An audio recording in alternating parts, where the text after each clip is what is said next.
HD 189733B's winds don't just blow, they scream sideways past 2 kilometers per second, hurling vaporized glass. Yes, actual molten glass, weaponized by wind. Step into that wind, and it won't just knock you down. It will sandblast the skin off your bones before you can even scream. That's just one of more than 6,000 confirmed exoplanets, and every single one breaks a rule we thought worlds had to follow. Let's rank them. Weird to unbelievable. Number 1. Super-Earths. Rocky planets bigger than Earth but smaller than Neptune, and somehow they're the most common type of planet found in the galaxy so far.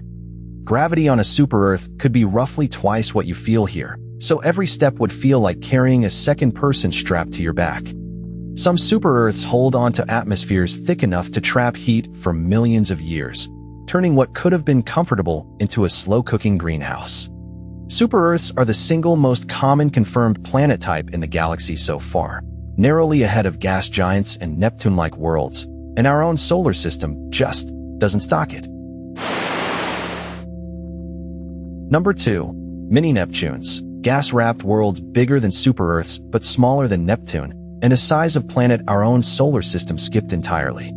They're wrapped in thick blankets of hydrogen and helium so dense the pressure underneath could crush a submarine down to the size of a soda can. Nobody knows exactly where the gas ends and a rocky core begins on these worlds. The transition might just be one long, crushing blur. Our solar system skipped this entire size of planet, like the universe wrote a recipe and just forgot to add a whole ingredient. Number 3. Water worlds. Oceans hundreds of kilometers deep, swallowing every scrap of land. No beach, no island, no shoreline. Just water, all the way down. Down at the bottom, pressure gets so absurd it freezes water solid even while it's scorching hot. Ice that refuses to melt no matter how you heat it. No boats, no islands, no shoreline anywhere. Just endless dark ocean pressing down for hundreds of kilometers before you'd ever reach a seafloor. If anything is swimming down there, it has never seen a sky, a horizon, or sunlight, because sunlight might never reach that far down. Number 4. Eyeball planets. One side stares forever at its star, sunburned for eternity. The other's locked in permanent midnight, never once seeing daylight. One hemisphere is a scorched, sun-blasted desert, and the other is a black, frozen wasteland, split down the middle like 2 different planets glued together. Between those 2 extremes sits a thin ring of twilight where temperatures might actually sit close to livable, a permanent sunset you could theoretically survive in. Red dwarfs are the galaxy's most common star by far, which means this frozen one side, roasted other side split isn't rare. It might be the norm out there. Number 5. Hot Jupiters. Gas giants shoved so close to their star that an entire year lasts only a few days. Some hot Jupiters orbit so tight their atmospheres get stripped clean away, trailing behind them like a comet's tail stretching for millions of kilometers. The hottest hot Jupiters blow past 2,000 degrees Celsius, hot enough to boil metal off the surface and fling it straight into the sky as gas.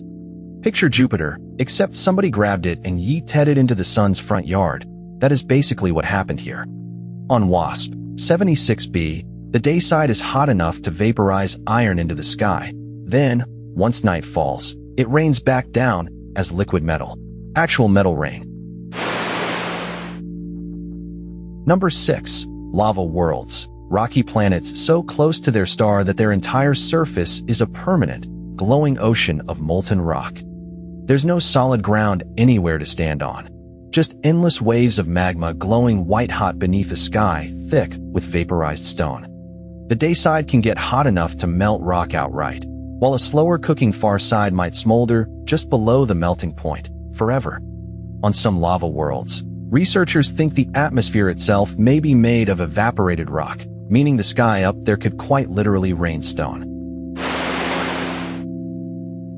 Number 7. Diamond planets. Worlds built from carbon instead of the oxygen-rich rock that makes up Earth, meaning deep inside they may compress into actual diamond. Picture a planet with a mantle of graphite and a core layered with crystallized diamond, all squeezed into that shape by unimaginable pressure. It's not pure fantasy. Astronomers have found carbon-rich stars, and models suggest carbon-rich planets could form around them, though whether any real world is truly diamond is still hotly debated. Every engagement ring on Earth put together is basically a rounding error compared to a planet that might, structurally, just be one giant gemstone. A diamond planet wouldn't actually sparkle like jewelry, though. It would just look like plain dark rock, because pressure made it valuable, not shine. Number 8. Pulsar planets. Worlds orbiting the collapsed corpse of a star, a neutron star spinning and blasting out radiation hundreds of times every second. The very first exoplanets we ever confirmed, in 1992, weren't circling a nice normal star at all. They were orbiting the burnt-out corpse of one.